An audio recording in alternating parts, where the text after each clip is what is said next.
തദ്ദേശ തെരഞ്ഞെടുപ്പ് 2025 തിരുവനന്തപുരം നഗരസഭയിലെ പ്രഗത്ഭരായ മത്സരാർത്ഥികൾ എല്ലാ രാഷ്ട്രീയ പാർട്ടികളുമുണ്ട്.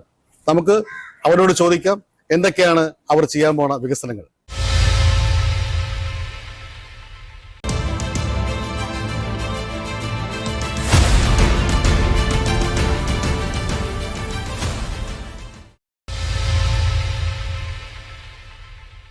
നമസ്കാരം. നമ്മൾ ഇരിക്കുന്നത് ശാസ്തമംഗലം വാർഡിന്റെ സ്ഥാനാർത്ഥിയെടുത്താണ്.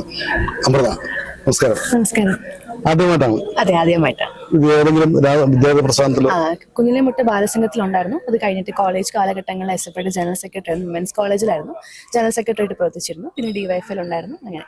ഓക്കെ. ഇപ്പോ എന്ത് തോന്നുന്നു മത്സരരംഗത്ത് വന്നപ്പോഴത്തേക്ക് പെട്ടെന്ന് തോന്നിയത്? ഒത്തിരി ഒരു അഭിമാനവും സന്തോഷത്തോടെയാണ് ഇപ്പൊ നിൽക്കുന്നത്. അത് തന്നെയാണ്. ശരി. ഈ വരുന്ന 5 വർഷക്കാലം ഈ വാർഡിൽ എന്തൊക്കെ ചെയ്യാൻ ഉദ്ദേശിക്കുന്നു? ആദ്യമായി തന്നെ മുന്നേ ഉള്ള LDF കൗൺസിലും ഒരുപാട് നല്ല വികസന പ്രവർത്തനങ്ങളാണ് നമ്മുടെ ശാസ്തമംഗലത്തിൽ കൊണ്ടുവന്നിട്ടുള്ളത്. അപ്പൊ അതിന്റെ ഉറപ്പായും അതിന്റെ തുടർച്ചയുണ്ടാകും.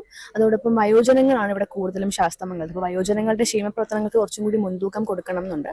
അതോടൊപ്പം നമ്മുടെ റെസിഡൻസ് അസോസിയേഷനിൽ സംസാരിച്ചുകൊണ്ട് കലാ സാംസ്കാരിക സന്ധ്യകൾ, ഇപ്പൊ ആരും തന്നെ വീട്ടിൽ നിന്ന് പുറത്തിറങ്ങുന്നില്ല, പോകുമ്പോൾ തന്നെ ആരെയും കാണുന്നില്ല അങ്ങോട്ടുള്ള. അപ്പം കലാ സാംസ്കാരിക സന്ധ്യകൾ കുറച്ചും കൂടി നടപ്പിലാക്കണം. അതോടൊപ്പം സംസ്ഥാന സർക്കാരിന്റെയും നഗരസഭ പദ്ധതികൾ നമ്മുടെ ശാസ്തമംഗലത്തെ ജനങ്ങളിലേക്ക് എത്തിക്കാനുള്ള എല്ലാ നടപടിയും സ്വീകരിക്കും. അതോടൊപ്പം അവരുമായി ചർച്ച ചെയ്ത് അവരുടെ ആവശ്യങ്ങൾ നടത്തി കൊടുക്കുന്നതിനുള്ള എല്ലാ ഇടപെടലുകളും ഉണ്ടാകും. ഓക്കെ. എല്ലാവരും വിജയാശംസകൾ. Thank you.